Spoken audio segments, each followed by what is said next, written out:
Zollner SJ, who will be speaking to us about human formation and safeguarding. Just a short introduction about Father Hans. If I make a few errors, please forgive me. He is an accomplished pastor of souls, academic and leader within the church. He was born in Regensburg, Germany, and studied philosophy and theology at the university of his hometown. He entered the novitiate of the Society of Jesus in 1990. And after his novitiate, he worked in the chaplaincy at the University of Munich.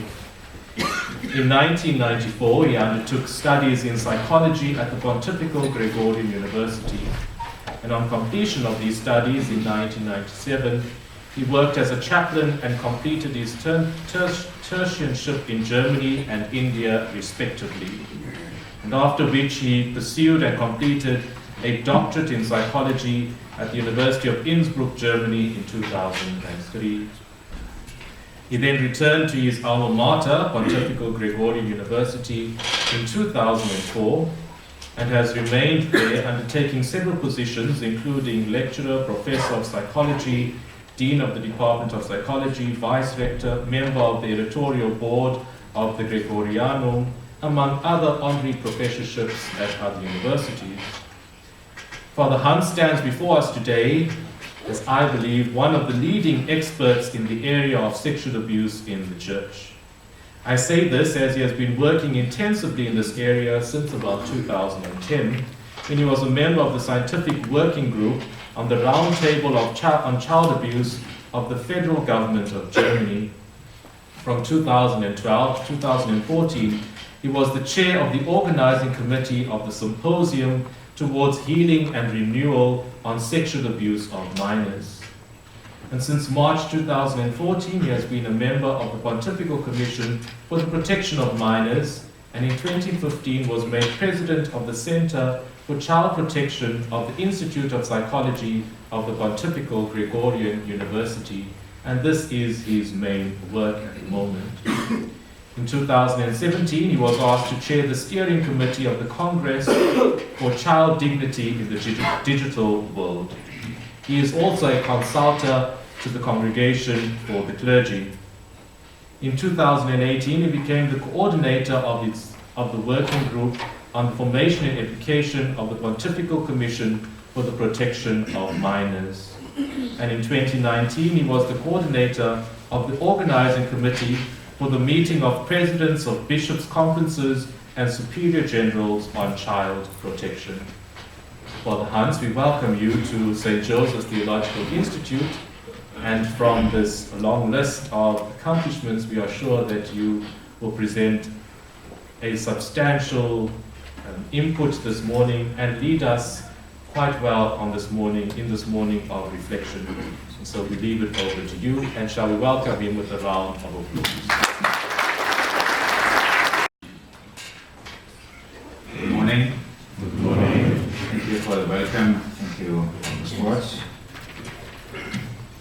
I'm very much pleased that we have this occasion this morning to share something about human formation and safeguarding, the interdependence of, in other words, what we do, who we are, what we should develop over the years of formation, initial formation and beyond, and what we are up to in ministry later on.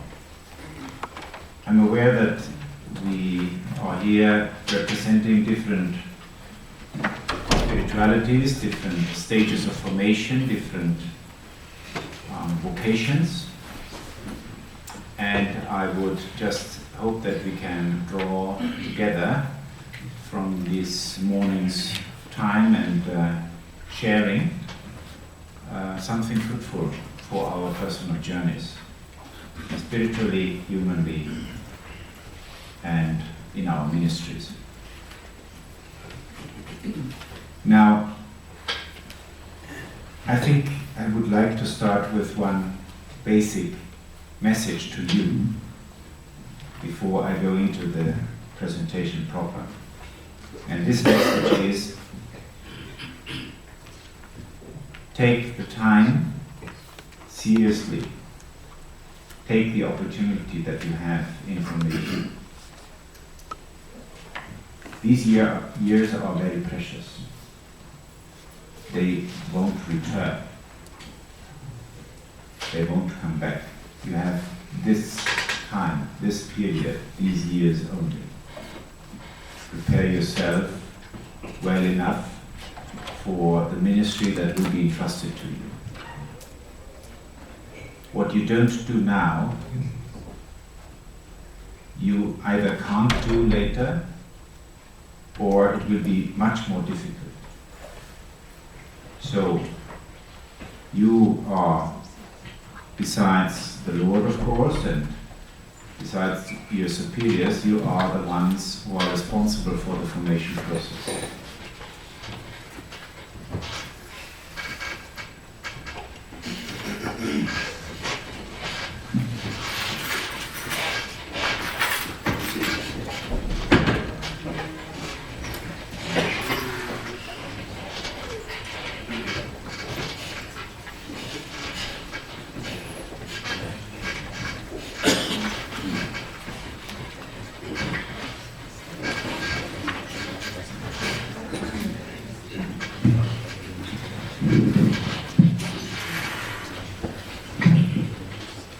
So let me repeat it again also for those who have come just now.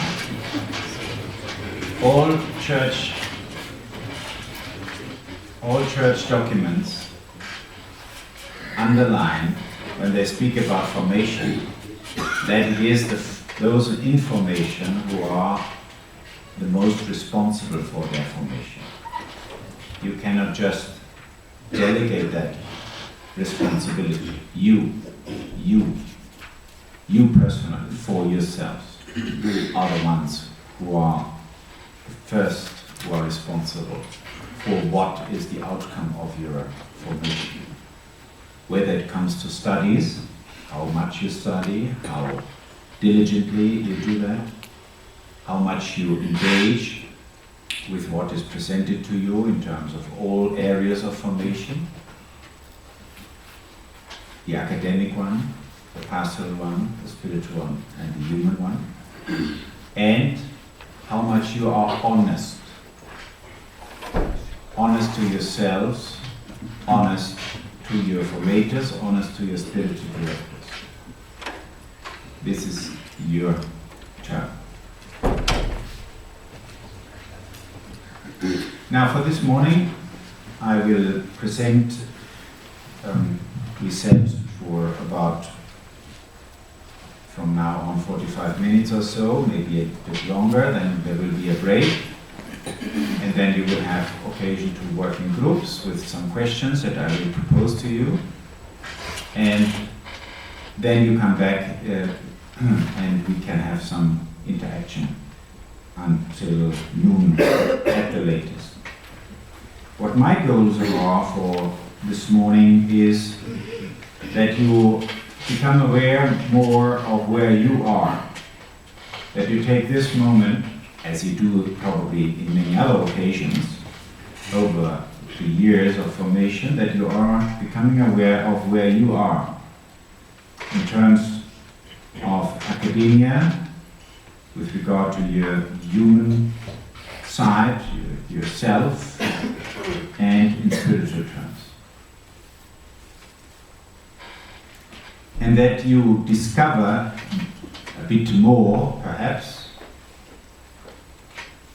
where you need to grow, how and where you need to grow, and how you can engage better to grow on all sides of formation, of your personality, in your knowledge, in your self-knowledge, in the integrity and maturity of yourselves, in your needs and in your desires, in your hopes, and in dealing with your own limitations. I would hope that in the group sharing, and maybe beyond that, you can also share what you can achieve together. how you can help each other, because we are not individual islands. We live in communities. We are a communion of faithful. We are together in mission. We are a church. And therefore, it's important also to note what we can do together and how we can help and support each other.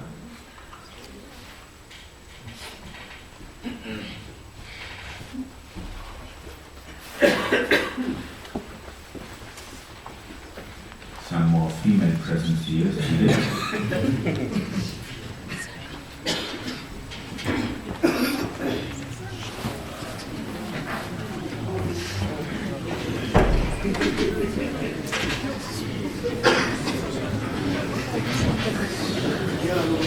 Becoming alive now?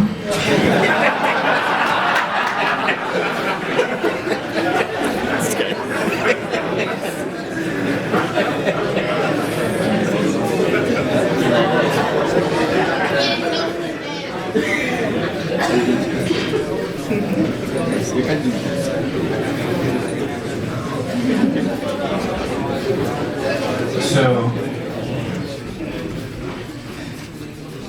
the main goal of our lives, what is that? As Christians, as followers of Christ, that we understand how our years of life and our years' information should help us to follow Christ more fully. As St. Ignatius says, the prayer should always be that we understand Him better, that we love Him more dearly, and that we follow Him more closely. This is the ideal that is set out in any Christian life. And when one enters into seminary, as I did before I became a Jesuit, and when one enters into religious life, in the novitiate and in the first years of formation, the ideals are very high. And these ideas need to be grounded, because otherwise, after some time, they are in danger. And some of them are dissipated, and some get lost.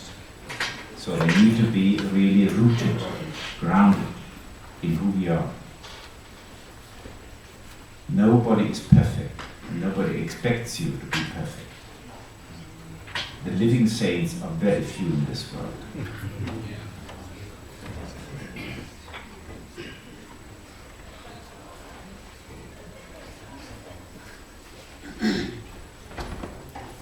But what all of us are expected to do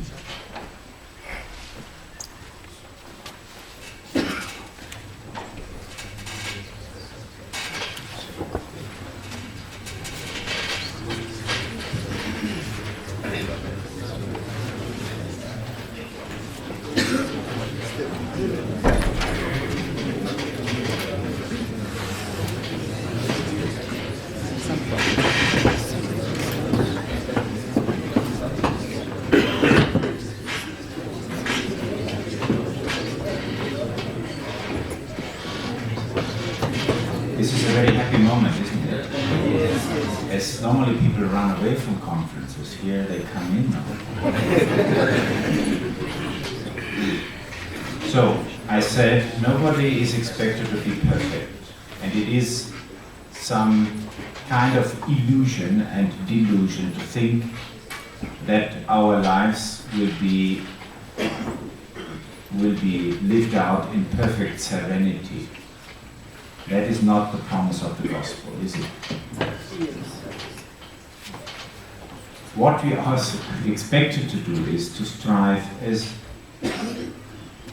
to the best of our capacities.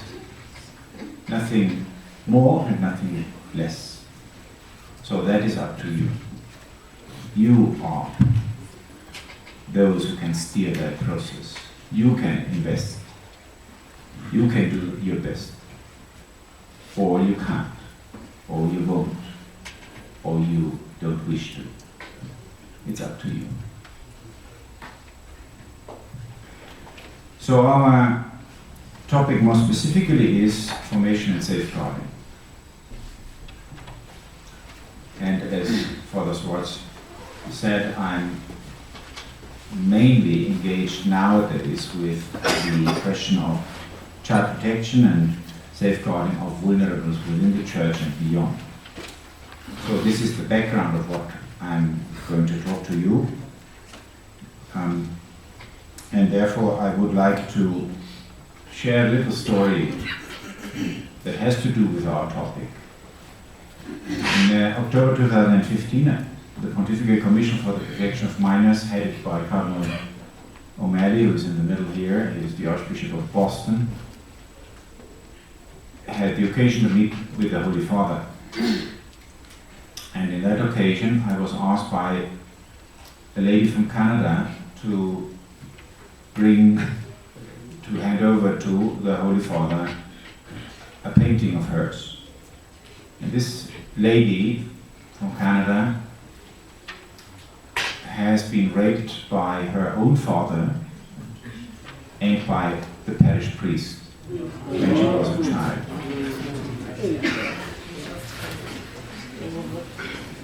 So she is one who is a survivor of clerical sexual abuse and of familial sexual abuse. Now, she painted, she's a great artist, and she painted this picture in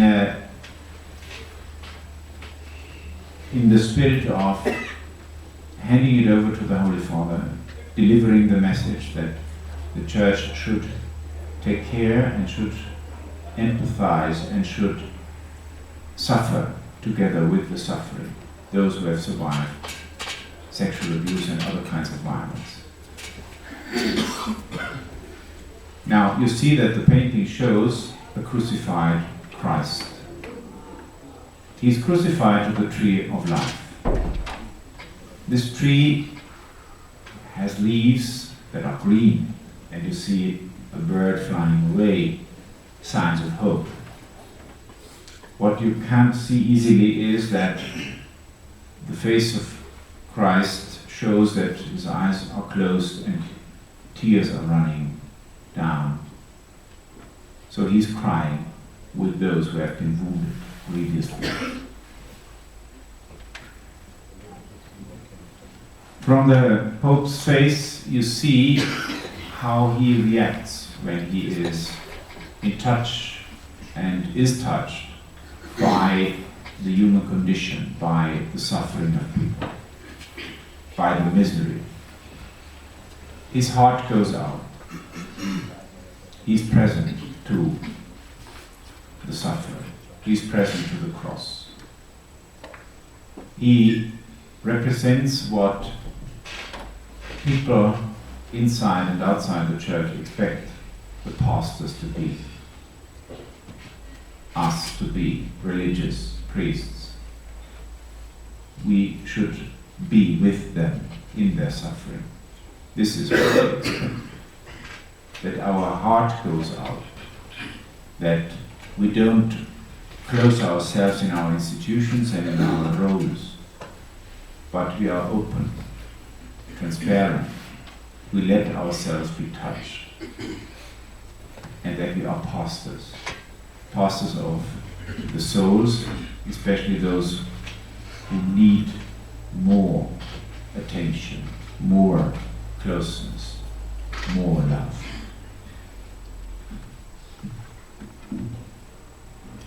Now, in 2016, the Congregation for Clergy, of which I am a consultor, as Father Director said, issued the international Catholic, the worldwide guidelines for priestly formation, initial and ongoing formation.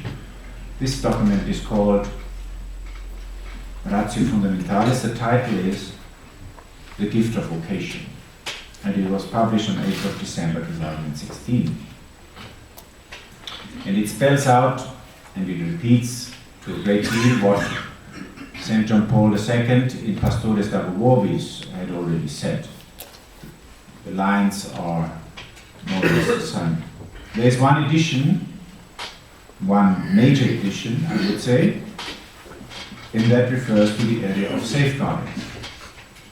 In this document there is one paragraph, it's number 202, that reads as follows.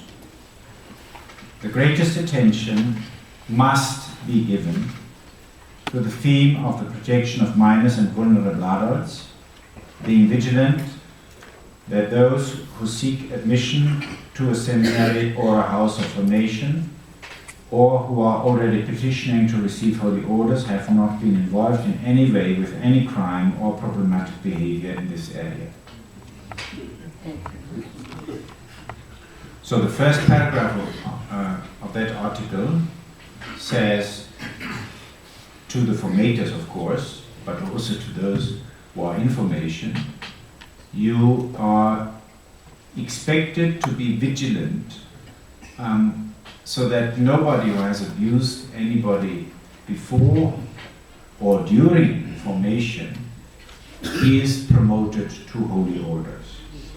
And even before, if we talk about the admission process to the seminary and novitiate, that you are investigating, you are asking, you are verifying whether people are have committed something that could be a crime or a problematic behavior in this area, means having overstepped boundaries and abused people, sexually, physically, emotionally.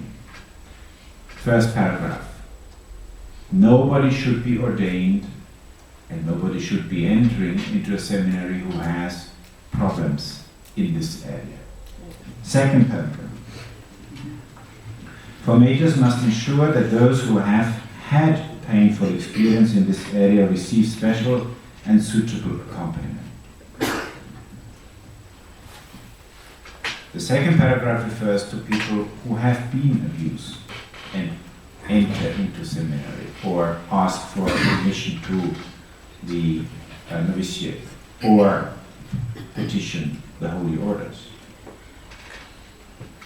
So, the Church recognizes that among us there are people who have been victims of abuse.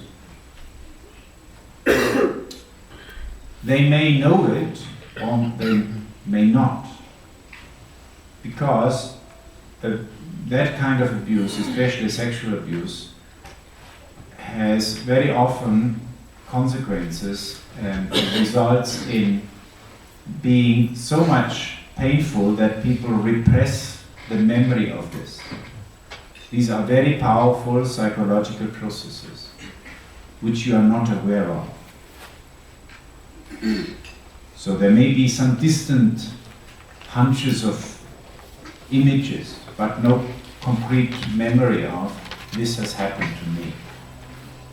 And during formation process, where we deal with ourselves, where we pray a lot, where we are in silence, some such things may come up again, may resurface. In that moment, says this document, the formators, the formation responsibles, should be providing proper accompaniment. It doesn't say that these people have to be dismissed. It doesn't say that the process of formation cannot go on after having received such accompaniment. It doesn't say that people who have been abused can't be priests or religious. It doesn't say so. But it says you need to be accompanied and to receive proper accompaniment.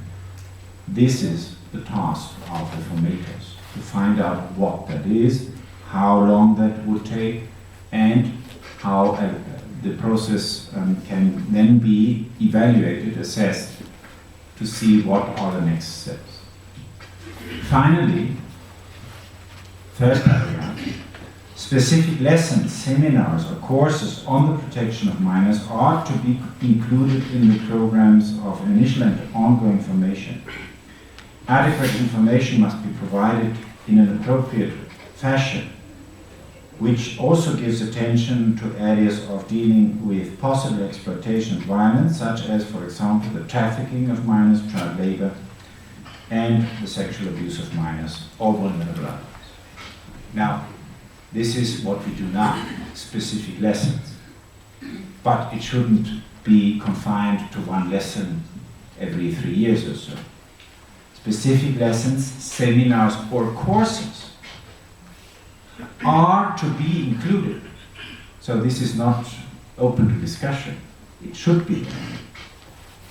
And it's interesting also that the reference is to initial, where you are, most of you are at least, and ongoing formation. So even after having completed seminary formation, theological studies, there is a need to continue with that kind of formation. And another point is notable here. It says sexual violence is not the only violence that you encounter and that you need to be knowledgeable about. There are many other needs, there are many other huge injustices. There is much more violence than only sexual violence. Trafficking of minors, child labor, you could continue, child soldiers, lack of education, lack of a health system that works, etc., etc. So it is recognized by the congregation that there are other areas that need attention. But it says sexual violence needs to be studied, you need to be knowledgeable about that so that you can prevent it from happening. Now, this is a more specific... Just give us 1 minute, my apologies, just to let the people then... Okay.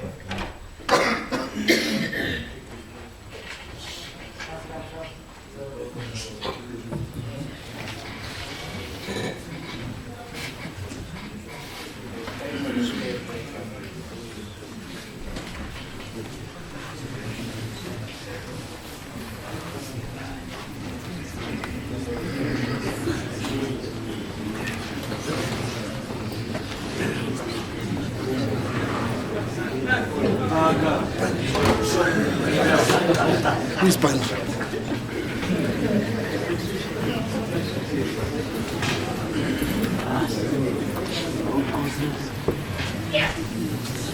From the house. Sit here.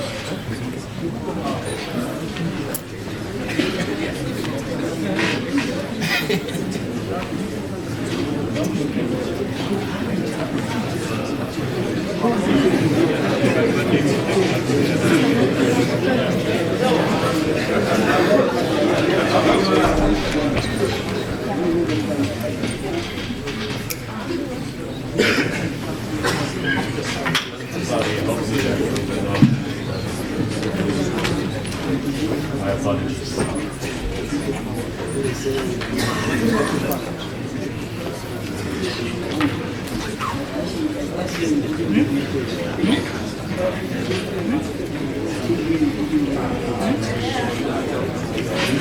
So, good morning to the newcomers.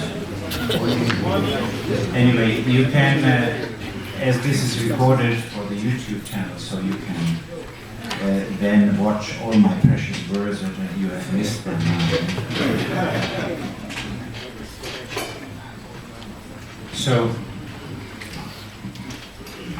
I was referring to the specific focus on safeguarding and human information, and I was bringing to your attention that the Holy Mother Church expects seminary and religious formation, as says this paragraph, to take on the task to introduce you and to accompany you in the knowledge about it, the awareness about it, and the possibility to become also responsible in action for the safeguarding of minors, not only in the prevention of that you are doing something wrong, but that others do something wrong, and that within the communities for which you will be responsible or co-responsible, young people and vulnerable adults, are kept safe.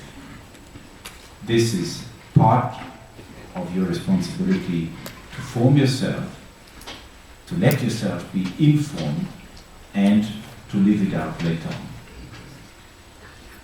Now, a few points about formation and in general. The scandals, the public interest, and the Church's reaction to sexual abuse have changed the point of departure in formation in all parts of the world. I think so.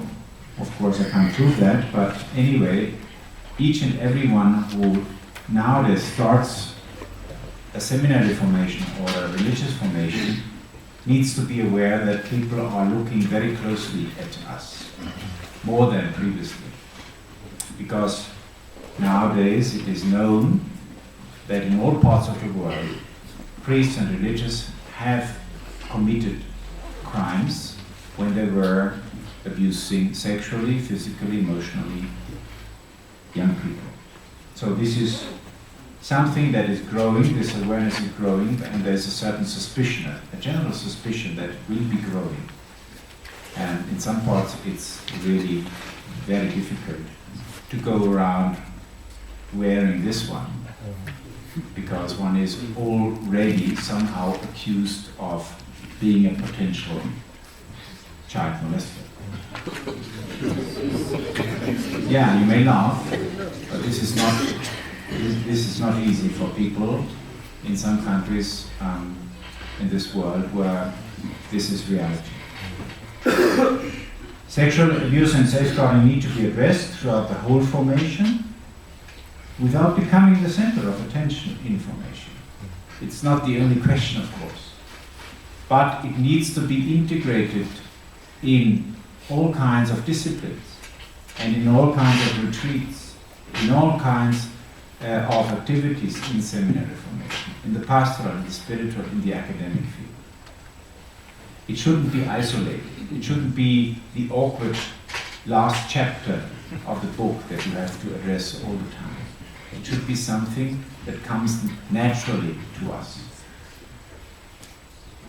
I've already said, and I repeat it because it is the cornerstone of all formation. Be open, be trustful, and be respectful when you talk about yourself and others. I have one image that I repeat over and over again when it comes to formation and the dangers of not being honest and sincere. And that is the image of diving through formation.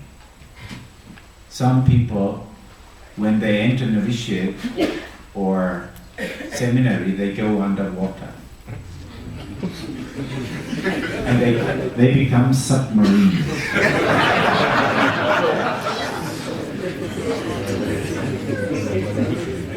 I see that you know what I'm talking about.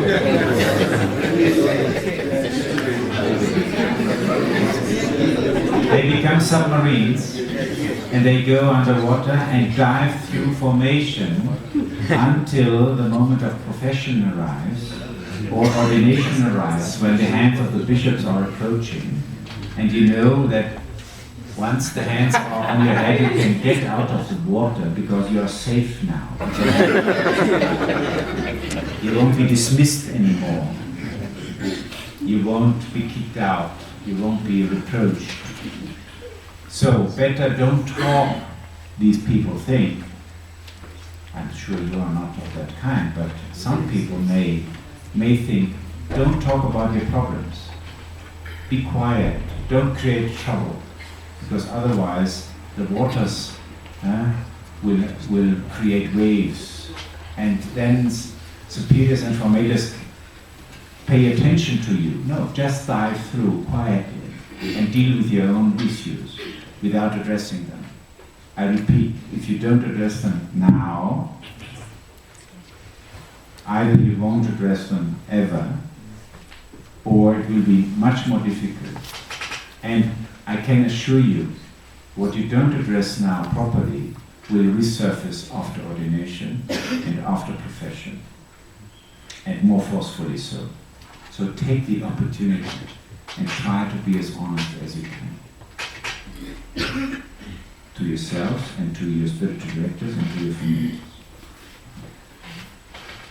All ecclesiastical documents state the necessity of an integral and interpretive formation that touches the principal aspects of the life and personality of those in formation.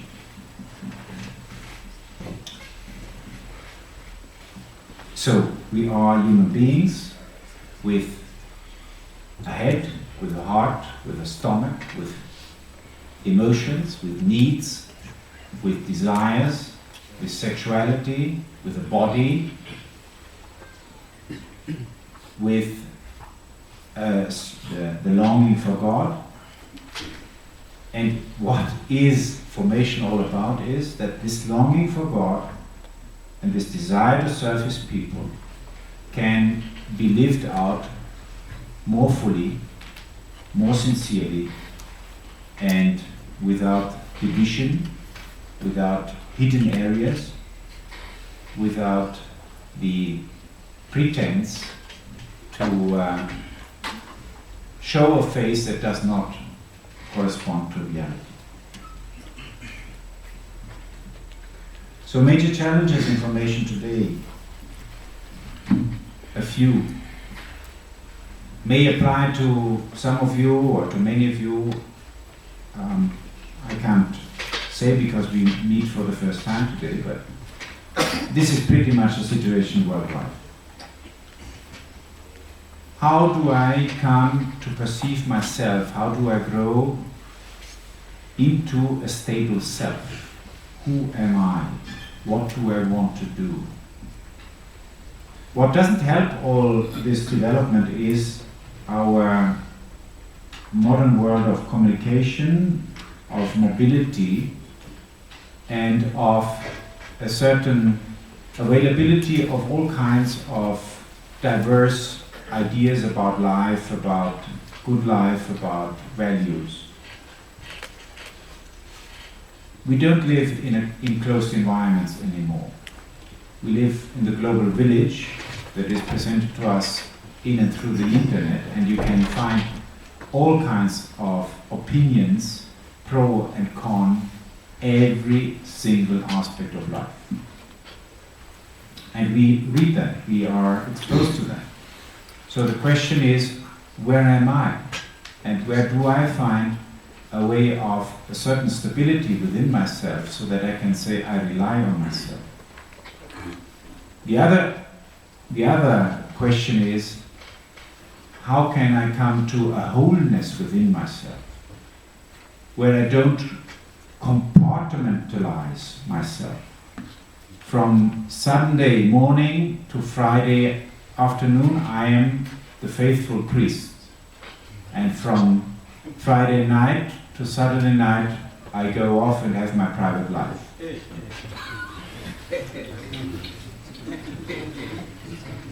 So how can this become a lifestyle that integrates all my life and in every occasion and in every circumstance? Then we are more and more seeing people who grow up with the cell phone from the cradle, practically. And this changes our way of communication, this changes our way of relationships, this changes our way of perceiving the world. I don't know how you deal with that in here in your formation houses, but anyway, young people grow up nowadays with a smartphone in their hands or their tablets. And this has an impact on how we envisage the world, where we are, and how we deal with other people, how we perceive the WhatsApp groups or the Snapchat or whatever you have, the Facebook appearance, are for many people as important as a real life relationship. and maybe even more important. So, all over the world, I hear that many seminarians and religious nowadays come from broken families, where the father was missing, or where the mother had different relationships. And the question is, how can you develop a stable male or female relationship? How can you rely on other people? How do you trust other people? How do you learn to live within a community when you have been a single child, or when you have been the prince or the princess within the family, and you need to enter into a seminary setting or in a religious community where there is a giving and a taking, a normal flow of giving and taking within a human setting. Then, religious knowledge and practice. All over the world people say that this is decreasing in general terms, that some people don't know how to pray anymore, that they don't have the basic knowledge about the catechism. Then how do we define the standards for the sufficient intellectual capacity? Being religious and a priest today requires more knowledge, more capacity to respond, because the world has become very complex in ethical questions, in questions about the start and the end of the life, in terms of political and economical developments. And we as a church are asked to respond to that. These are but a few examples where we need to be up to date. So, points for clarification. Now, this is something that, of course, pertains to the area of the superiors and the formators. What criteria do you have for admission? Are they spelled out, or do you take in anybody? Do we only look for more people, or do we ask whether these people are... Yeah, there are some serious doubts about this person, but now he's been in formation for 8 years, let him be ordained without being properly informed about what has been going on previously. And therefore, but not only therefore, it's important that we talk about initial and ongoing formation. Please prepare yourselves and please be open to ongoing formation. For religious, it seems to be a little bit more easy than for diocesan clergy, but even among us, religious, there is a great resistance and hesitancy about the idea that I need to be trained and formed and educated even after years of study. There is a slogan out there, and that is very true. We need to learn how to learn lifelong. Because the world is changing at a pace that needs attention, and that needs new information, and that needs ongoing education and formation. Of course, for many superiors and in other circumstances, I repeat over and over again that this is also a question of the formation of formators. How do we train? How do we prepare? How much do we invest in those who accompany young people on the journey? Now, with regard to our topic of safeguarding, of course, it is necessary to talk about the formation to celebrate chastity. Now, I use difficult words in the next paragraph, so I explain it before you can read the next paragraph. In simple words, what I want to say is sexuality is part and parcel of our normal human life. And it is there from the beginning, and it will be there until the end of our lives. And it is in every cell of our body. Every cell of our body bears the marks of being male or female. So, sexuality is in our body, is expressed through our body. But it is not only confined to genital sexual activity. Sexuality is in all our relationships, is in all our feelings, and is also in our brains.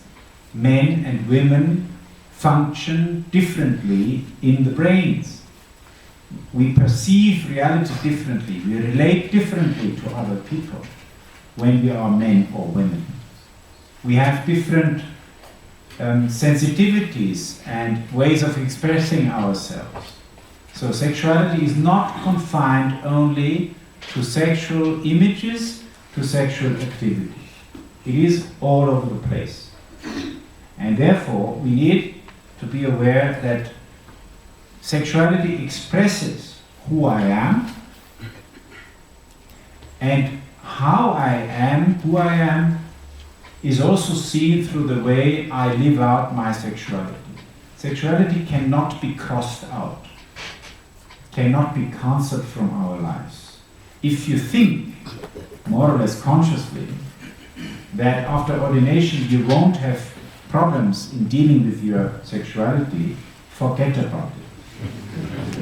Better forget about it now. And you can ask all those who are ordained or professed here. It won't disappear.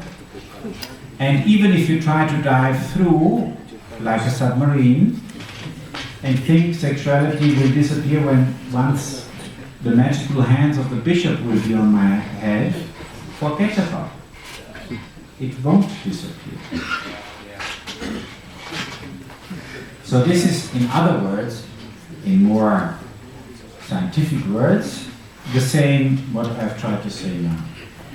So the question is, how can you know yourself better to live out better your own vocation in relationship with Jesus Christ? Now, we are almost up to the time that I was trying to speak to you, but I have now a slide. I will skip that because these are the instructions for the group work. So let me come to some direct spiritual recommendations.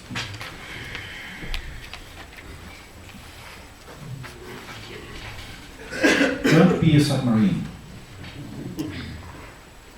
And acknowledge to yourself,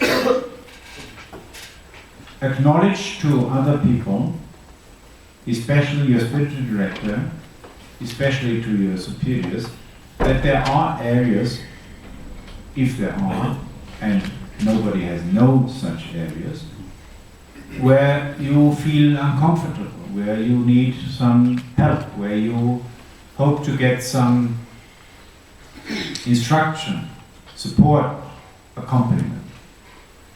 And this may concern your own sexuality, questions about faith, about church leadership, about your future, about other questions that you have. Just be honest to yourself in the first place, at least this one. And insofar as you feel it possible, because you trust your superiors, be open with them. Sometimes being a submarine comes from the fact that people think that once you open yourself and you present a problem, you will be kicked out of the seminary or the novitiate. I understand that. If you have that perception, it is difficult to be trustful. Yes, I understand that. But then try to find somebody else with whom you can speak about it.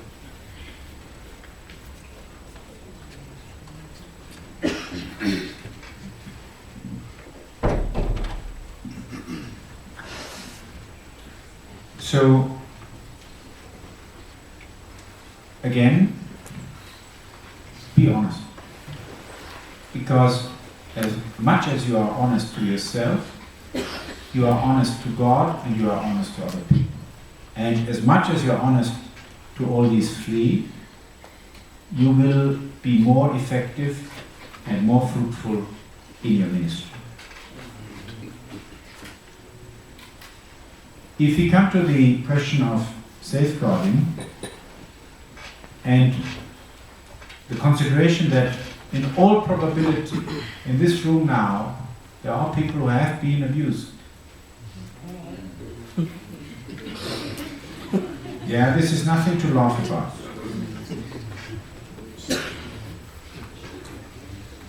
This is exactly the question. How can you be sensitive? How can you be welcoming? How can some such story that is very painful for those who have been through that be communicated, at least to those who need to hear about them?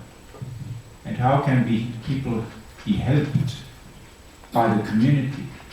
Just by how we talk about this topic, what words we use, and how much aware we are that people may carry a lot of burden with them. Not all what it can be seen from the outside is the whole truth. There is much more to a human person, and the most painful things are more hidden than others. Then, why are we here? We want to be religious, we want to be priests. For what?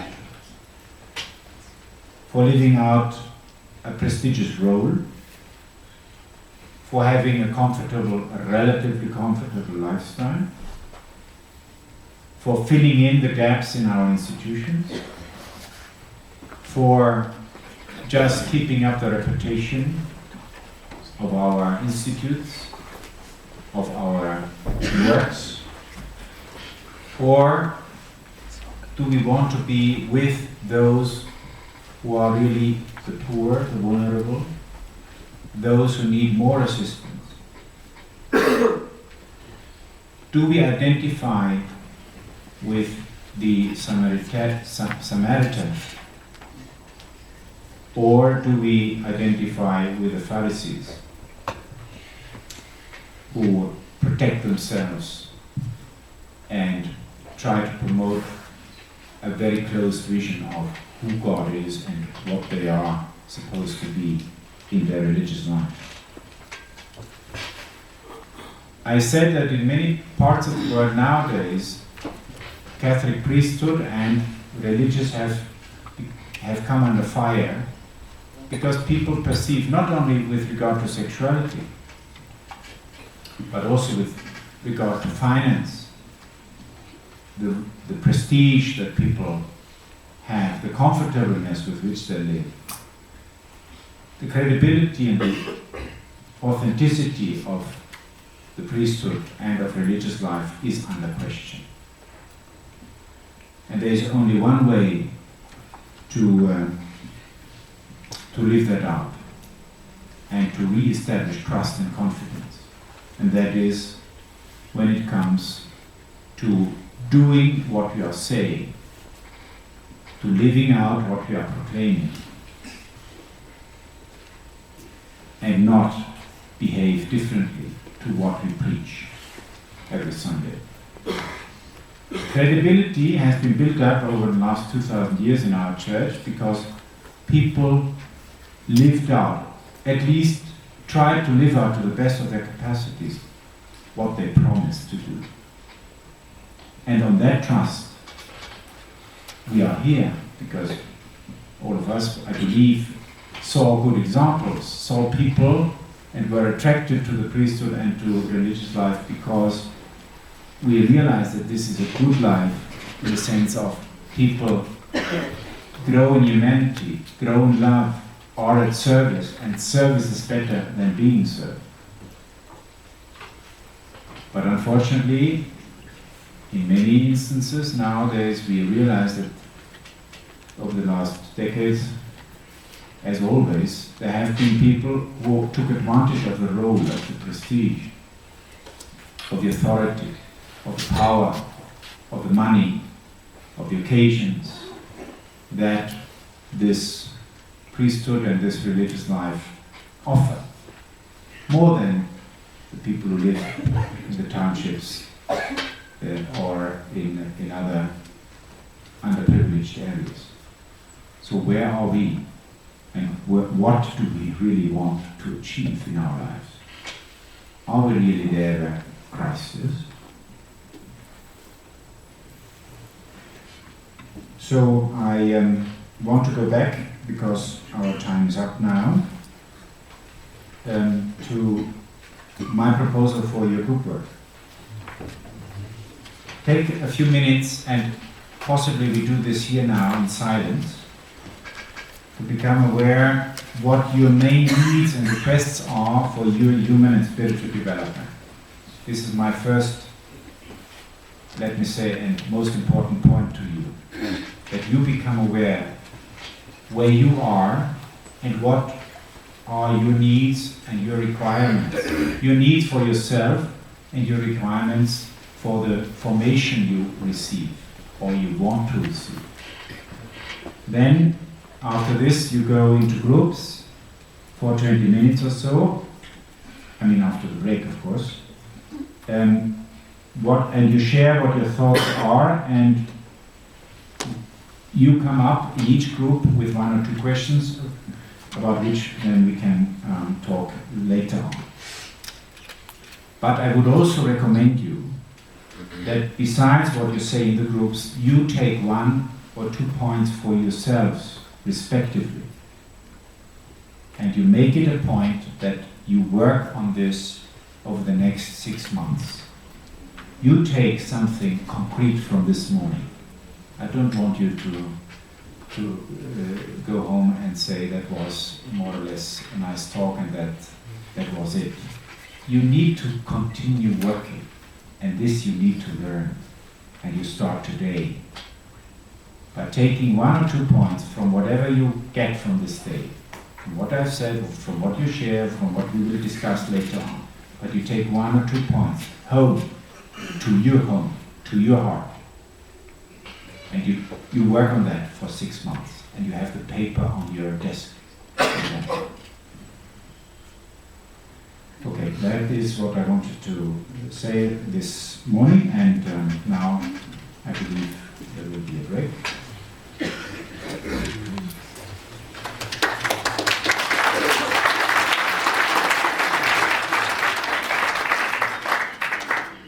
Thank you very much, Father Hans. We're going to change our program a bit because the tea is not ready as yet. So what we will do is we will go into our groups. So I ask that we do this as quickly as possible. So it's very simple. All I ask is that we begin with number 1, and the person sitting next to the other says 2, up to 13. 1, 3. So we just count 1, 2, 3, 4, up to 13. Do you understand that? When we come to 13, the next person begins 1, up to 13, and we continue. Can we please do this as quickly as possible? I'm sure we've all done this before, so please let's just do that. Please keep your number in your mind, because that is going to be the group that you are going to go into. Okay, so please keep your number in your mind. I hope that you had a good tea time. From the sound of it, it does sound like it. I also hope that you had a good time to share in your groups. Unfortunately, we won't have the opportunity for every group to share something, but we'll take at least 4 groups. Just 1 minute each. And then, so that we have more time to ask questions. Right. So what we are about to share from our groups are not questions. So if you have a question from your group, maybe just keep it until the question time comes. So we'd just like you to share, give some feedback of what you were discussing in the group. So can I see hands of different groups that would like to share something? One, two,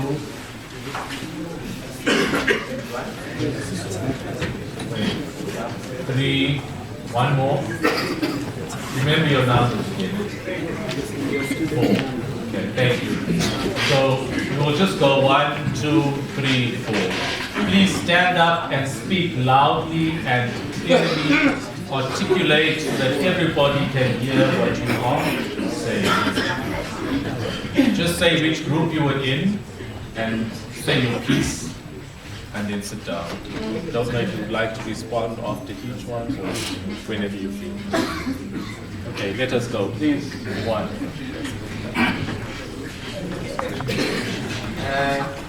Good morning once again. My name is Vosi. I'm from Group 3.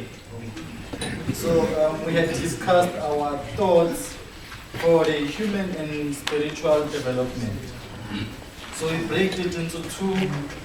So for our human development, we gave points such as good health, self-knowledge, good communication with others, relationships, honesty to oneself, self-control, self-discipline, to be loved, the time for resting, trust and openness, understanding self-ongoing formation as a vocational vision, no judgmental relationship, to be yourself around the community, and confidentiality, being a true instrument of giving own self, selflessness, joy, and letting go of things that are not necessary for one.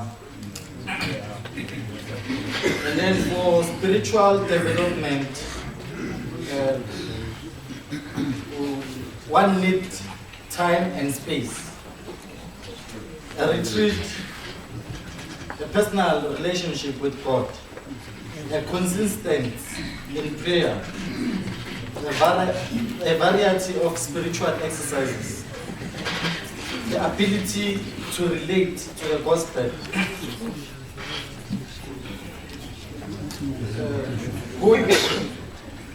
good direction,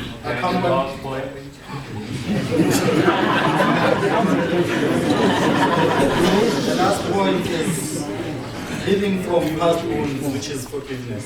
Thank you very much.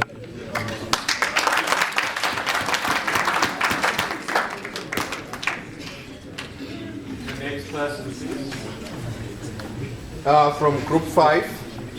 In Group 5, we found that there is a general fear towards formators.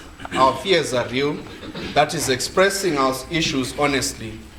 Could it be the quality of formators that are sent to young men and women in formation? Or it could be unfounded fears among formandees. Both reactions and realities are real. Hence we ask, in order to improve our formation, how do we create a platform that has more openness and that has trust between the formators and formandees? And that formation happens within a context. We find ourselves in international communities. In Africa, bring it down to ourselves. In the African context, sexuality is not openly discussed in homes where we come from. Hence, both the formator and the formandee might not be exposed to such experiences of openly discussing sexuality. Then our question would be, what could be the point of departure in addressing sexuality, that is all aspects, including genitalia and the whole being, in formation houses in Africa?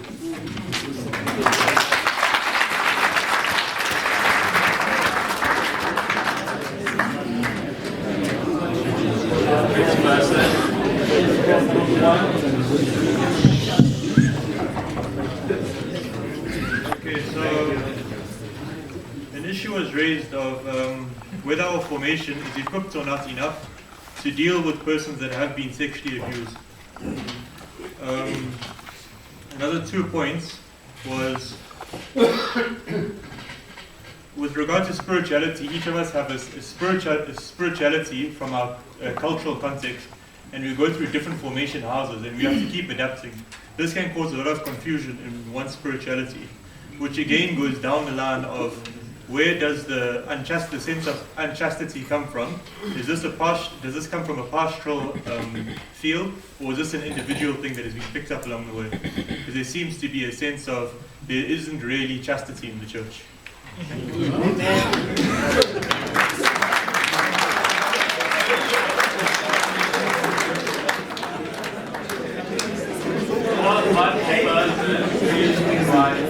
Just one. We observed that formation has actually been centered so much on assessment rather than formation. Therefore, most of us tend to conform to the programs of formation, and this does not allow that transformation in us to take place. And another aspect is our cultural barriers that we have. In most of our African societies, it is very difficult to talk about our sexuality. And therefore, we come into religious life with the same cultural barrier. So how does the formation team or people who are in charge of formation help we who are in formation to break through this cultural barrier that we are actually facing? And another aspect is that we tend to spiritualize most of the things that we talk about in religious life. For example, the vow of chastity. We just say, okay, we need to be chaste like Jesus was. But we don't talk about chastity in relation to how does it really help me to become fully human at the human level, so that it becomes part and parcel of the way I live my life. I integrate that which is spiritual to that which is understood from the human dimension. That's what we.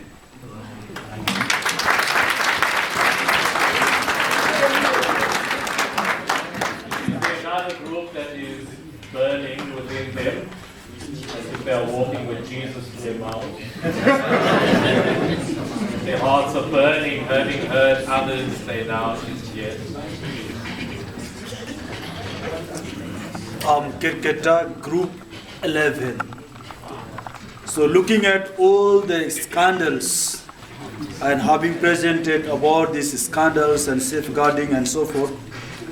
So for us, a burning question is it the church just pointing out those who have done wrong, or what is the church also doing to protect religious people who have consecrated their life? I repeat my question. What is the church doing in response to the people who have been pointed out? Are they doing enough also to protect the consecrated people by those who are in authority? Hope I made it clear. One last. Very last. Yes. Okay, Morris Mvula, group number 12. In relation to the question, to what my brothers presented, there is a question here that most of the times we hear that the clergy or laity, they are the ones who have wounded. So the question which we imposed in group number 12 is that in which sense can we say priests are also wounded? Because we focus on people who are not clergy. Yeah.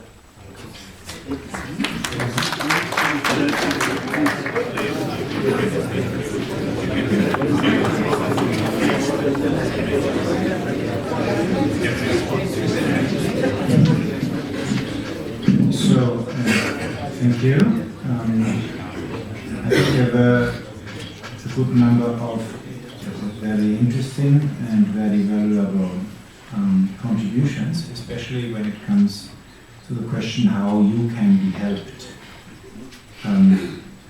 to develop your trust into the formation process, trust towards the formators, how you can be helped to live out real chastity and not only conform to the program that is presented to you and in which you are sort of shepherded and moved on, and which you can comply with but not necessarily own it. Now, I would like to start with the last ones. If I understood well, what does church to protect religious? You mean those who have harmed young people or religious in general, and what can be done about clergy that has been wounded? Now, the very same applies as to everybody. Yes. And the church is asked to do that. The Holy Mother Church has required all bishops' conferences in their guidelines to detail and to spell out what they do for all priests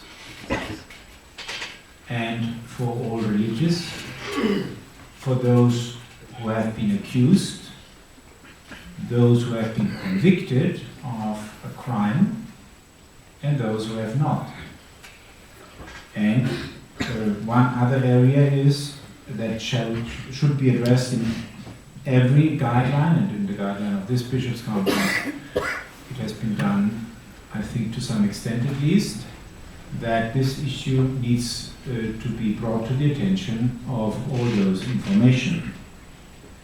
So there is the necessity to assist those who have been accused, those who have been convicted, those who are in prison, and those who have left prison. We were with the Bishops' Conference here over the last days. I gave a one-day workshop 2 days ago to the bishops of this country and this Bishops' Conference. And some of the bishops spoke about having visited recently former priests who are in prison now for crimes that concern the abuse of minors. So if a bishop goes there, or a delegate of a bishop goes there, that is much what he can do. He can do more in terms of helping and sustaining those people even after they have served their prison term. When it comes to allegations, of course, anybody is entitled, a priest is entitled to receive support, legal assistance, and the diocese or the province needs to be available for that. I think in some parts of the world the question is also how the so-called non-offending clergy, so all those who have not offended, have not committed crime, but are under the impression that they are somehow they appear suspicious of being or becoming abusers, that they need support. I don't think that is the case in this country yet, or for that matter in the whole of Africa. As far as I can see, I've been to a few countries on this continent, but in some other parts of the world it is the case. And there, of course, that is a very difficult situation to bear, to carry, because it is weighing down on your motivation, on your spirits. It's really somehow depressing, and people need to cope with that. And there is a need as a community to cope with that, but especially as a community. I think one lesson we have to learn is that, from my point of view, this situation brings us to really understand anew what it means to be in communion and in community.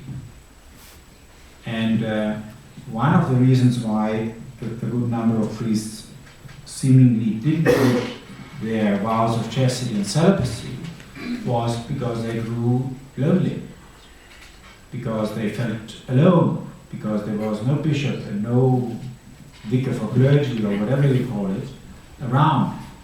And why? Another reason was that the spiritual directors did not care. They did not care to see a spiritual director. And even community life and religious life, from my point of view, from what I see in Rome, where we work with basically thousands of congregations and orders, the religious life has also taken to a very individualistic lifestyle. Whereas in previous years or decades it was normal that there was a certain standard of community life beyond community prayer, and that there was a reliability in what was considered normal in community life. Now, how do you develop trust? As I said, trust does not grow when I say you can trust me. When I say to you, you can trust me, a few of you may trust me because they have heard me speaking, or they judge from their own impression or their intuition. But over time, trust grows only if people see that I behave accordingly to what I present or pretend to be. That there is a match between what I proclaim, what I stand for publicly with my words, and what I really do. Secondly, trust grows over time. If somebody trusts unconditionally another person in the very first moment when they meet, something is wrong with that person. Because trust cannot be absolute from the very first moment. It needs to grow, it needs to be verified, it needs to be tested. Thirdly, what grows trust is that I then engage and I learn that the person, for example, within the context of formation, when we talk about confidential matters, that remains with the person and it doesn't go around. What I confide to a person confidentially, that needs to stay with the person confidentially. And fourthly, there are, let me say, histories of how you can trust a formator and a spiritual director. I mean, you pass on word from one to another, from one generation to another. You speak about that, right? And you say, this guy is safe, with him I wouldn't trust. No? I believe this is going on among you. Yes, okay. So, sometimes that is justified, and sometimes it may not be. But anyway, sometimes it is on the basis of the experience of previous generations. Now, I give you one example. In 2005, the Congregation for Catholic Education at that time published a document on homosexuality in seminaries and as an impediment for admission and for promotion to ordination. And people read very carefully the document that says you should be frank and you should be open with your formators so that they can help you to find out your sexual orientation. If you are not sure.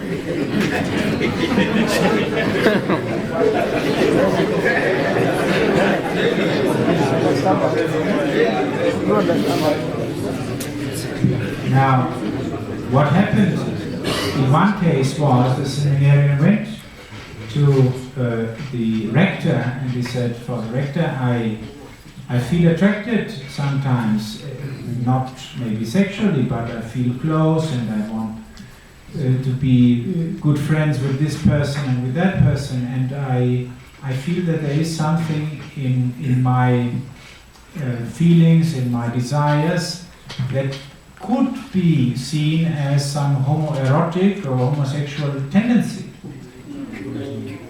So he was frank and open and trustful. The director said, very well, thank you for this openness and trust. And 2 hours later, he was dismissed from the seminar.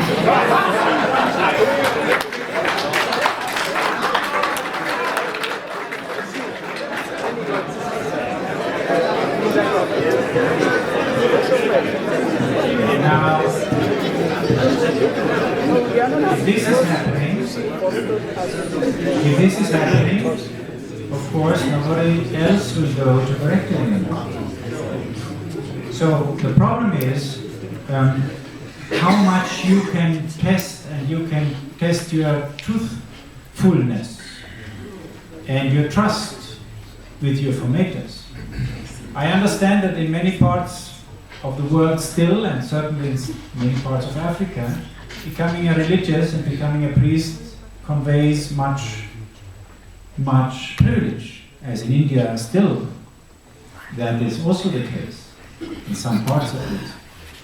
So becoming a religious means you are on the safe side of life. You have your health insurance, you have always to eat, you have nice houses, you have a career, you learn languages, you travel.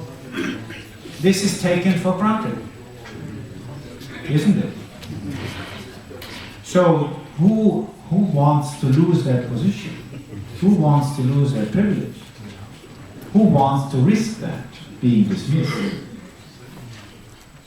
So the question is, are you truthful, are you trustful to those who can help you to grow in your real vocation?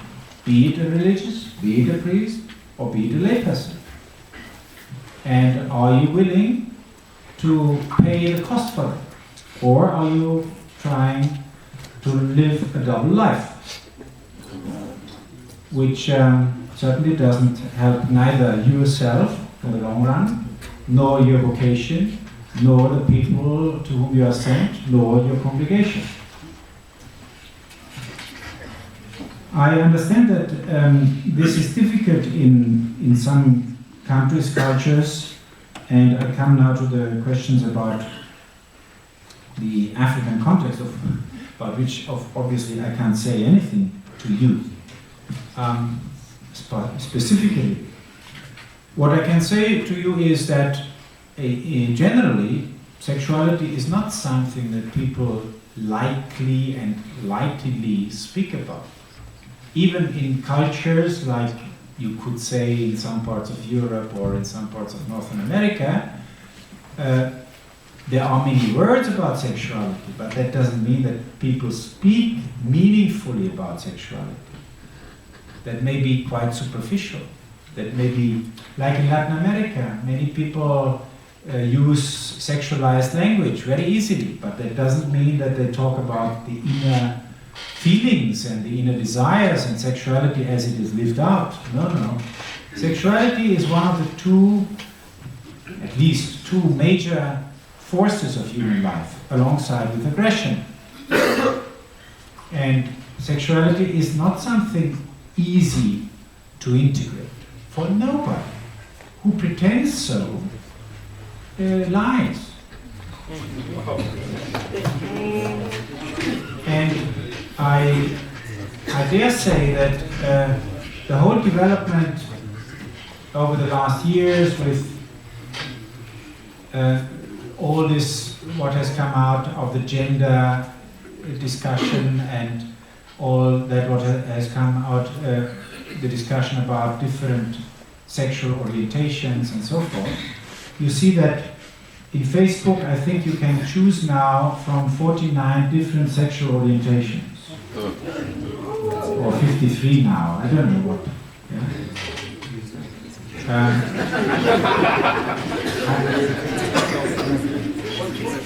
So what, from my conviction as a death psychologist, this denotes an uncertainty about one's own identity. And one's own identity, as I said before when I was speaking about the self, needs some integrity. And even very progressive psychologists nowadays contend that a lack of a certain stability, which includes sexuality, denotes major difficulties in one's life. So finding out about with whom I can share even such an intimate thing like my sexuality, my feelings, my attractions, my history of sexuality is not an easy thing. It is loaded with shame, of course, because it is us, it is me who speaks. You see. So I wouldn't take it for granted in no context, in no culture. And if somebody starts to share with me his or her own sexual history from the very moment I meet this person as a psychologist or in an assessment, from the very first minute I would say this person has a big problem. It is not normal to have it on our tongues all the time. No. It is something that needs a certain area of reservation, a certain area of protection, and a certain possibility to grow in trust with whom you can share that. What I would hope that over 6 or how many years you are in formation, you find the person and you find the occasion to share that. And you don't remain a submarine for 6 or 8 years on this. And if you are honest when you talk about it, cost it what it costs. Because you won't have easily a chance afterwards. Or you will be in a crisis on that. How many priests and religions have left their vocations because they had problems with the Old Testament? Or canon law? And how many have left because they got in trouble with their own emotions and were falling in love, and that was the end of it, because they never learned how to deal with such situations earlier on. So how much do you invest in that? I'm a university professor, I don't say anything against studies, right? But what I say is for yourselves, for the best of yourselves, you need to grow in knowledge, as was said with the first group, in your self-knowledge about also your attractions, about your way to discharge sexuality. I haven't mentioned pornography, which has become a scourge worldwide, and which shows a very immature use of means to discharge sexual desires. And it is the same for married people, for unmarried people, and for celibate people. When you hear confessions, this is for all age groups, for all professions, for all intellectual levels. It is there. Why has it become such an important business? It's the second business on the internet. Pornography is the second biggest business on the internet. If sexuality was an easy thing to do and to live out, why do you need this surrogate? And a very misleading one, which continues to promote images of gender relationships that are very harmful, and an image of sexuality that has nothing to do with reality. Ask married people. So, yes, there are some specific aspects of African cultures that would not allow to speak about this, but maybe it's more. I was always very much interested in the concept of shame, which seems equally to be a very important human condition.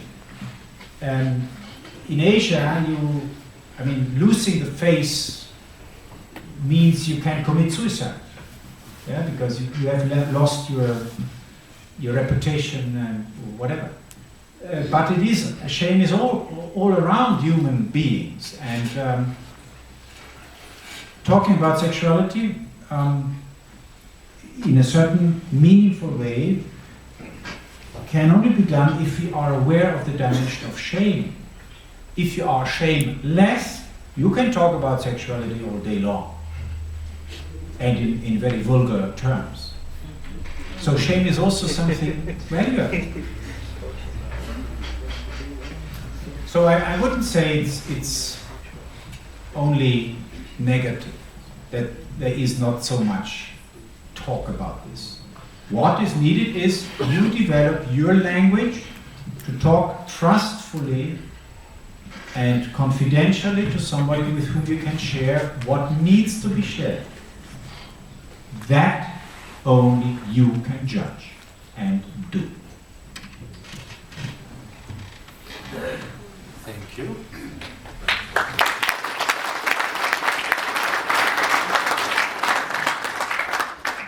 We still have a few more minutes. I don't know if there are any burning questions or comments that anybody would like to make.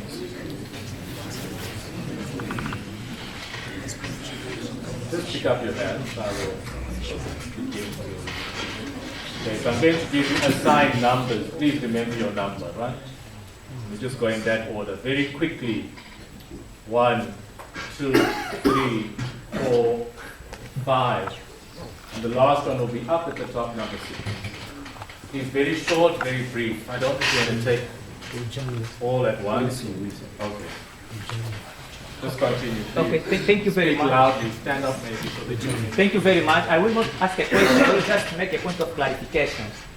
I do not agree as an African when we state that we see religious life for priesthood as kind of privilege, actually, because to become fully a man in African context is to have a child.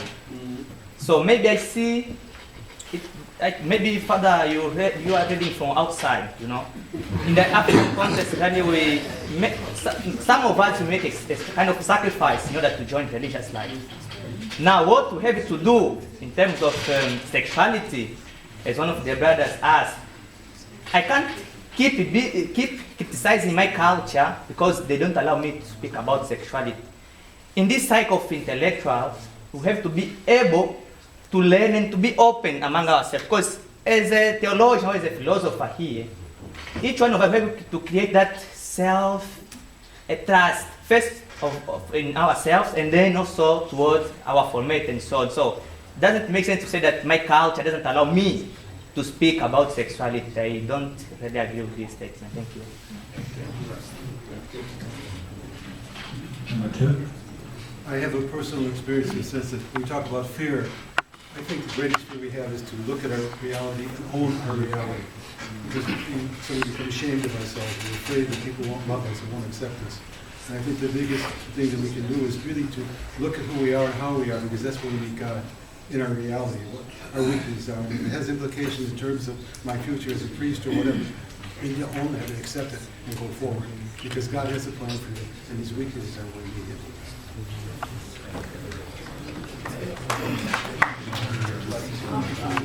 Thank you so much for this opportunity.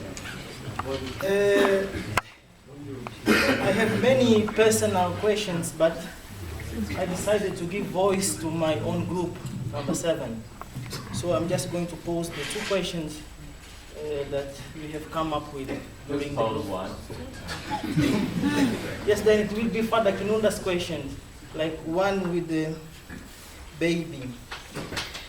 I'm going to be very brief. How do we help ourselves before we get to the point of helping others?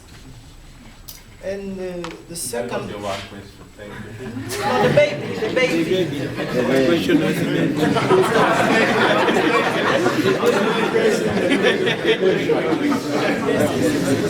what are the practical things that the Institute can do to follow up after this conference on issues of trust?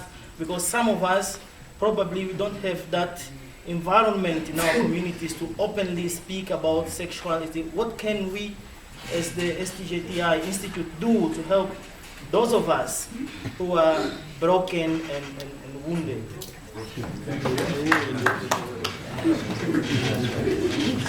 This question is in two parts. It came from our group. So there's a lot of theory that's been spoken about. We would like to hear some of the causes for sexual abuse, and a lot has been spoken about when it comes to our sexuality. And when we ask about how do we work on our own sexuality, we get told to reflect and to pray. We also at the same time should suppress our sexual emotion. Can you say something on that, please, Father? Okay, this is a comment on virtue fundamentalists. So we talk about not accepting those who have engaged in sexual abuse in the seminary or in the religious life. Our mission as a church is to convert people. So remember, all of us that St. Paul was persecuting the church, but he converted. Again, we go to St. Augustine. No, he didn't reign, but he was that kind of character. That kind of character was engaged in these sexual activities. So now, our mission as the church to convert others. We give them the opportunity, because it might happen that a young man at the age of 16, because of peer pressure, he will be doing all these things. Maybe at 24, he starts to grow in the process of maturity. Do you allow those people to find their place in the church? Thank you.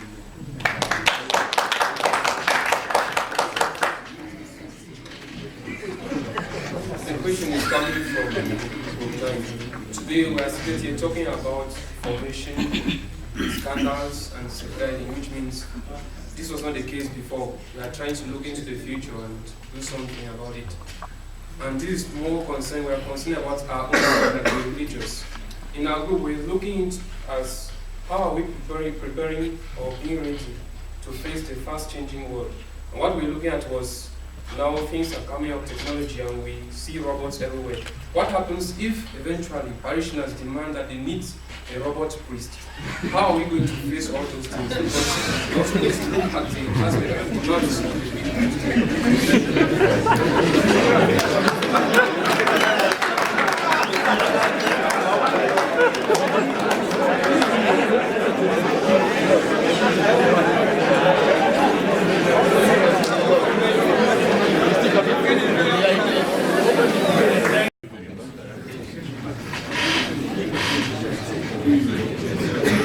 Let's pay attention. Yeah, I think if I start with the last one, I have spoken about that. I think I tried to do so.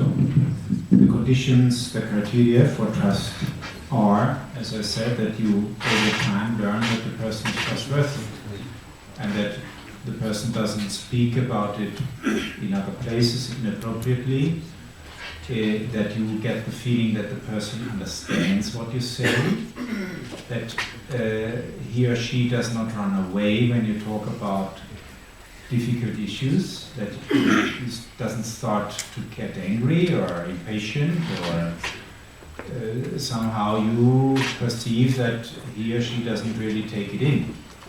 And finally, you get the feeling that this person can help you over time, even in spelling out things. You feel comfortable to share that, and you experience that over time. You get some good advice. These are some of the criteria that over time can help you to grow in trust.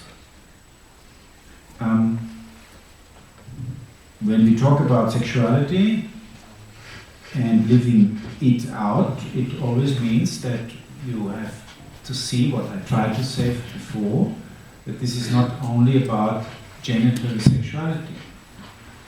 the more I am thinking that sexuality is only on focusing or is expressed only with genital activity, I will get either obsessed with it, as happens with many with pornography or with masturbation, or I will just sideline and compartmentalize it and let it go and don't care anymore. I think dealing with sexuality is something for celibates and for non-celibates. That is a huge challenge. Ask married people. It is not given for granted that we live our chaste life. There are always moments, for example, in which one can fall in love. There are moments in which you come to your limits, and you have to acknowledge that maybe your strengths are too few or too weak. You have to learn about your emotions and your desires and your fantasies and projections.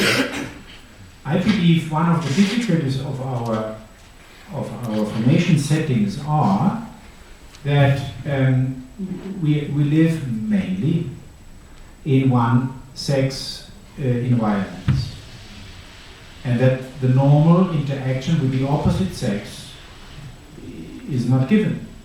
So we develop fantasies about this mysterious human being, as men, that is mysterious human being that is a woman, that don't correspond to reality.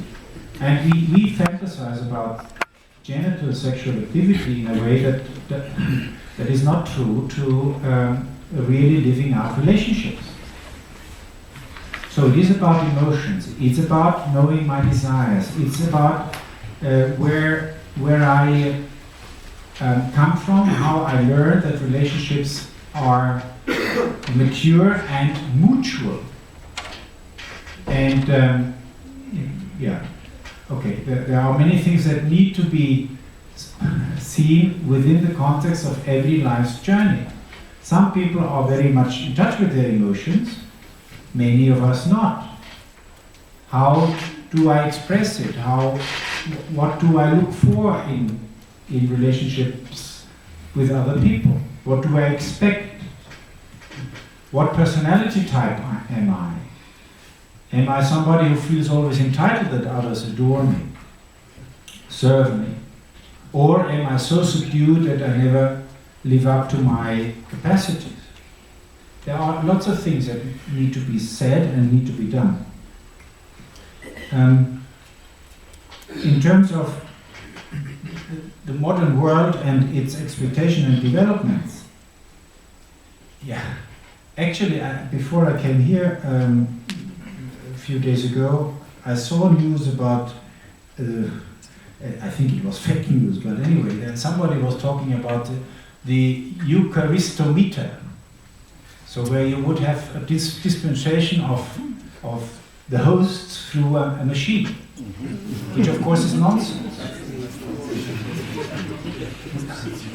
Of course, bishops would be happy to reproduce such so that they could fill in the gaps in the parishes and so forth. No, but honestly, the point is, where are we in this world, and how do we relate to the developments? And as I said before, I think you will face another type of questions, another level of seriousness of questions. What do you say about the financial, the intellectual, the technological, the ecological development? Where are we with this as a church? The church was a leader in terms of intellectual reflection and value discussion. This time is gone to some extent. Where is our voice? Where are the scientists among priests who could lead the way? We had huge experts in astronomy, in geology, in economy, in languages. Where are they? So, you know, we need to, I believe, we need to change our way of teaching. All what you need to know is here. Not in mine, but in yours too. All what you need is here. The whole knowledge of the world, the whole wisdom of the world is here. You can find it. But you need a means to find it. And you need the criteria to find it. And that is here. Because this is still more powerful than that. Here is only the storage of information. Here and here are the criteria. And that is where we need to invest. More than in just dumping information on people, we need to help them to sort out what is needed for you and that purpose. But beyond that, honestly speaking, I believe that we are at a historical point in human development. We are at a paradigm shift. A paradigm shift of where are we in the world and how we understand the world. And internet is part of this. And our brains are changing. Even the brain structures are changing. Not only the bones in the thumbs because of the typing. They have already changed in young children. You can see that the bones have changed. And the brain is changing. Our way of interacting is much faster now, but probably also more superficial. So, this is a very interesting question. How do we understand our being in this world with our identity as Catholics, as religious, as priests? And what do we have to say to the world? Or do we close ourselves within our premises and our castles and say you don't understand what is really necessary, so I go your own way? I come to number 202 again, and to the conversion aspect. Once you will be a bishop, the one who asked the question.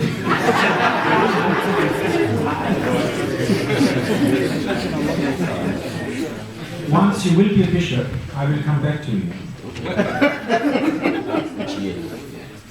I will come back to you and ask you whether you expect this perpetrator to convert, really. And what you do when he comes out of prison. And whether and how long you wait until he is converted. Point is, yes, if somebody has committed something minor at the age of 16, that is different to the rape of a 5-year-old. That is different. It shows a different type of crime and behavior. So there are levels that we need to consider, yes. And of course there is conversion, of course there is mercy. But if you look into the gospel, there is no cheap mercy. There is no cheap mercy. First of all, because Jesus died for that mercy. Secondly, I didn't show you the slide where it says in Mark 10:45.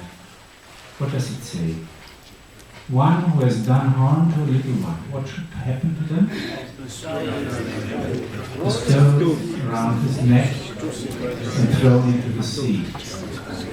This is the second, this is one of the two very strong statements by Jesus. The other one is the sin against the Holy Spirit, right? This is the second harshest expression in Jesus' words. So he doesn't like to mix with the little ones. This is a special mission and a special trust that he puts in us. I don't say, and I would never say that there is no salvation for such a person. But whether this person should be a priest, that is a different question. So, if you have the means, If you have the means to measure the conversion, very well. If you don't, I would be cautious.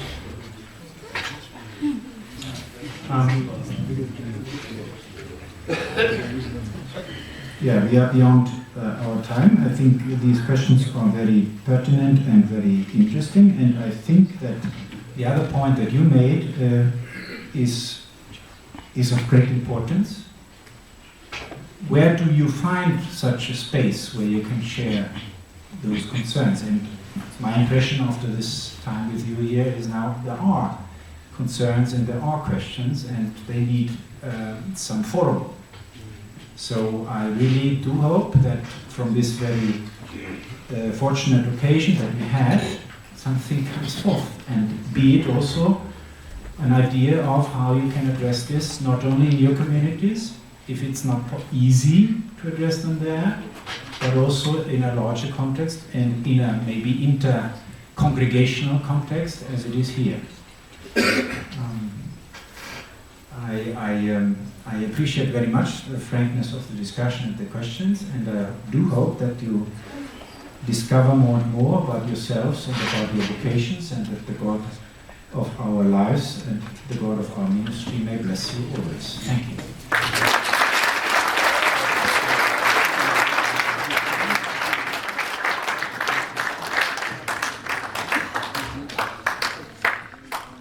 Thank you very much, Father Hans, for what you have presented today and also for responding to the questions. A more formal thanks will come from the Student Forum President. But before we do that, just one announcement. Father Emmanuel will be away for a week, a few days. So in the time when he's away, please submit your articles for the networking to Piero Augustin. Please submit your articles to him, and we'll ensure that they are in networking. And I'll call the Student Forum President to please come forward and give a vote of thanks.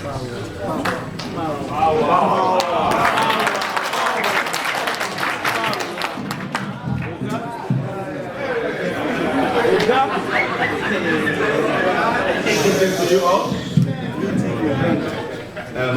First, I would like to acknowledge the presence of our lecturers and the professors, and also our visitors who, out of their own schedule, made it possible to be with us.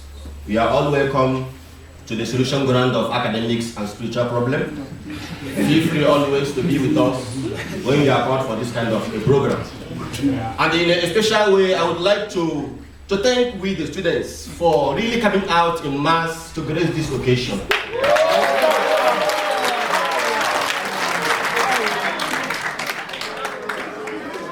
Looking at our number today, I'm really very happy because since I assumed this role as your president,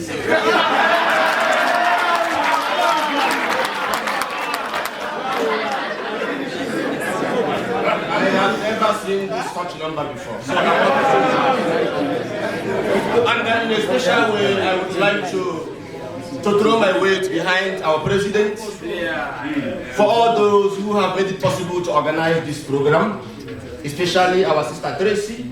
I wouldn't like to continue to be mentioning them. You are always at ease, you are always at our back, you are always there to make sure that each program goes the way we want. Thanks, and God bless you. And also for those who are also working behind the scene, I also extend my thanks to you. Father Hans, I have given the part to thank you once more. On behalf of the Institute, we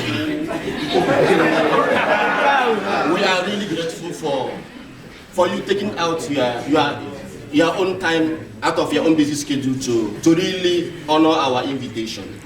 It is not easy. Quiet, you have heard there are numerous questions and discussions from so many groups. Actually, in this our contemporary time, this is a burning issue. And sometimes we tend to shy away from this particular issue. Sometimes we tend to dodge this issue within our minds. So I'm very happy that today again, you have made it also to be alive using this platform again to remind us that this is a very crucial issue, especially we who are the young coming ministers in the church. That we are,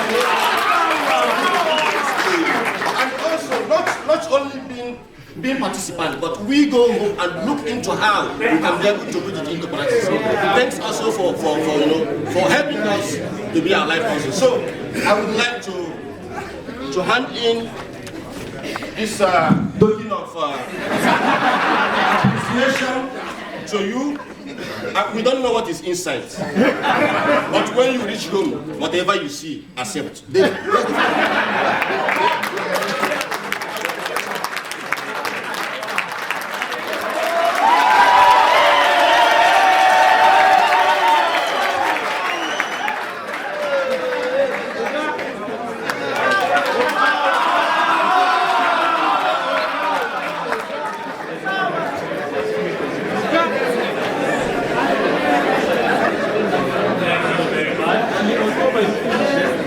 Since it is almost 12 o'clock and the tradition of the church to pray the Angelus, maybe we can sing, as is our tradition as of late, the Salve Regina as our closing prayer. So shall we all stand?